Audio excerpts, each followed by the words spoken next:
Composition is a term that describes the arrangement of objects within an artwork. Artwork can be photography, painting. Compositional decisions occur in sculpture as well. I'm going to walk through some of the photographs I've taken and explain some of the rules of composition to you so that you can make wise decisions when you lay out and create your book art pages. So here is a photograph of mine, and it uses something called the rule of thirds. If you see here, when you place a grid on top where the rectangles are pretty much equal, the lines and where they intersect are important places for your composition. They are focal points for the viewer's eye. So here I placed a castle in the top left focal point. So it brings our eye there. It's a heavy, large object. It takes up a lot of space. And then there's something called leading lines. The lines that move across here from this walkway and this wall bring our eye to the right, as does this path. So it allows our eye to start somewhere and then move through the whole image. Leading lines are a great way to help you direct your viewer to what you really want them to look at. Here's another example. This is a painting I saw on a wall in Glasgow, and I've placed the grid on it. And one reason I think this portrait works so well is the face is looking towards or something. We don't know quite what it is, but there's this yo-yo also with a contrasting color, and the yo-yo fits within that gridded frame and follows the rule of thirds. Again, the rule of thirds means that when you place a hashtag over your object, like I've done here, there's a focal point that meets at one of the intersections. Another thing to consider when you're making compositional decisions is your point of view. In this photograph, I set my camera on the ground in a garden and then took the photos of the flowers kind of falling forward from the hedge they were in. So this is not a common point of view perspective. Usually we take photographs or draw from where we think we would be standing in that height and the way we view something from that height. Well, what if you draw or portray something from the ground? Often you hear the words ant's eye view or bird's eye view. Those are different points of view you can consider when you're creating your composition. A bird's eye view means that you're flying high above and looking down on your composition. And an ant's eye view means that you're small or close to the ground looking up, like I am in this photo. Symmetry is another consideration in your composition. Generally speaking, if your image is completely symmetrical, which means that if you divide it in half, it's the same on both sides, it's generally less stimulating for your viewer. In fact, some people would describe it as static. It can have a negative connotation, so keep that in mind. This image has symmetry.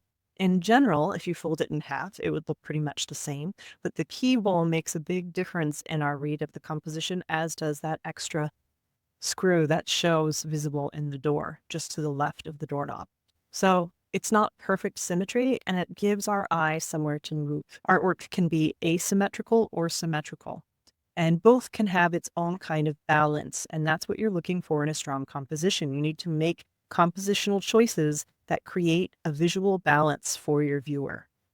That can often be an intuitive feeling that you get when you look at a work. And the best way I can describe visual weight and balance is if you hold an artwork up, does it feel like it's heavier on the left or the right and it should be sinking down from the weight of the objects on one side or another? With both asymmetry and symmetry, you can have an even balance that's created that makes the composition interesting and engaging to view. This is another example of leading lines.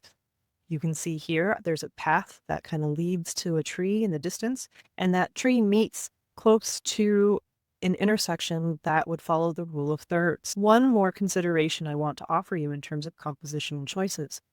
A rule of composition is that odd numbers are more visually interesting. Placing an even number of the same object or in an arrangement, an even number of objects is less visually interesting. For whatever reason, that is the truth. So when you look at this photo, there's 3 main buds that you can see from this thistle. And it's a little more stimulating because of that. And it also follows the rule of thirds. The thistle on the top left meet at an intersection of the rule of thirds. So consider rule of thirds, odd numbers for your composition, how you use symmetry to create balance, and leading lines to help draw your viewer through the image. This is another example of rule of thirds, but also leading lines. There's a bit of a diagonal that moves across the front of the photograph because of the water here with the tide, and that brings our eyes to the water, which is another diagonal that leads up to the castle.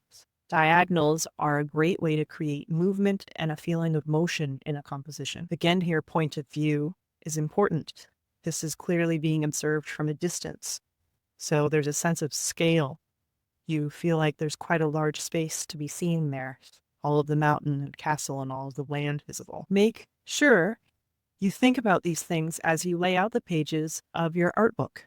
You have point of view. You have leading lines. And tied to leading lines, diagonals, again, remember, create a feeling of motion and movement.